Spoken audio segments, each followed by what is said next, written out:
नमस्कार दोस्तों, स्वागत है आपका हिंदी नॉलेज शो में। तो दोस्तों, ये बात तो आप सभी लोग जानते हैं कि रूस यूक्रेन युद्ध के शुरू होने के तुरंत बाद भारत ने रूस से डिस्काउंट पर यानी कि कम कीमतों पर कच्चा सस्ता तेल खरीदना शुरू किया था। और इस कच्चे तेल का हम करते क्या थे?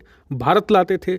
उसके बाद उसे रिफाइन किया जाता था प्रोसेस के तहत, जिसमें कच्चे तेल से डीजल निकलता है, पेट्रोल निकलता है, वैक्स निकलता है, टार निकलता है, अलग अलग प्रकार के प्रोडक्ट निकलते हैं जैसे कि पॉलीथीन। ये सारी चीज़ें कच्चे तेल से ही निकलती हैं। और ये निकलने के बाद कुछ तो हम अपने इस्तेमाल के लिए रख लेते थे, जो भारत में यूज़ होता है, पेट्रोल डीजल अलग अलग जगह।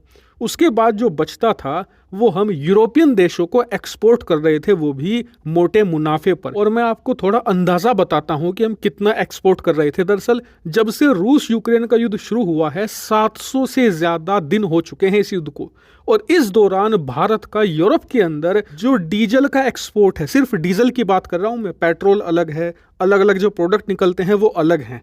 सिर्फ डीजल एक्सपोर्ट 572% बढ़ा है। जी हाँ, 572% की ग्रोथ हुई है, यानी लगभग 6 गुना बढ़ा है हमारा एक्सपोर्ट। और इतना ही नहीं, हाल के दिनों में हमने रूस से कच्चा तेल भले ही कम खरीदा हो, लेकिन यूरोप में हमारा डीजल एक्सपोर्ट तेजी से बढ़ता जा रहा है। सिर्फ दिसंबर के महीने में, जी हाँ, हमारा जो डीजल एक्सपोर्ट है यूरोप को, वो 42% बढ़ा है। एक महीने में 42% बढ़ चुका है। और हर महीने ये इसी रेट से बढ़ता जा रहा है, क्योंकि हमने पिछले 2 सालों में रूस के सस्ते कच्चे तेल का इस्तेमाल करते करते यूरोप की बहुत बड़ी मार्केट को कैप्चर कर लिया है। लेकिन अब समस्या ये है कि हमें इस मार्केट को और ज़्यादा तेज़ी से कब्जाना है और पूरे यूरोप की ऑयल मार्केट को अपने हाथों में लेना है। और इसके लिए भारत सरकार ने एक मास्टर प्लान लागू कर दिया है। तैयार नहीं किया है, ऑलरेडी लागू करना शुरू कर दिया है। और क्या है प्लान? दरअसल भारत सरकार ने ऐलान ये किया है कि हम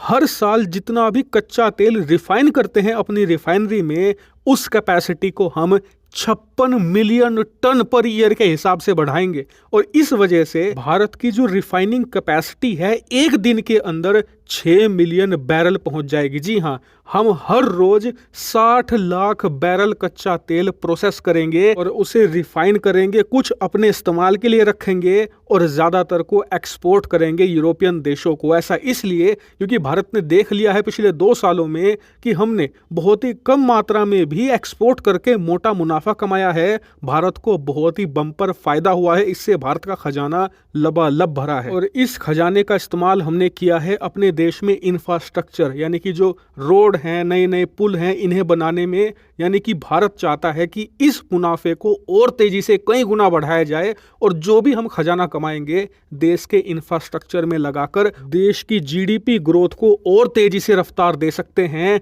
ये भारत के लिए बहुत बड़ी अपॉर्चुनिटी है। और साथ ही इसकी मदद से हम यूरोपियन देशों को तेल के लिए अपने देश पर निर्भर कर सकते हैं। हालांकि आप कहोगे यूरोपियन देश ऐसा क्यों करेंगे? उनके पास तो पैसा है, टेक्नोलॉजी है, वो खुद रिफाइन कर सकते हैं।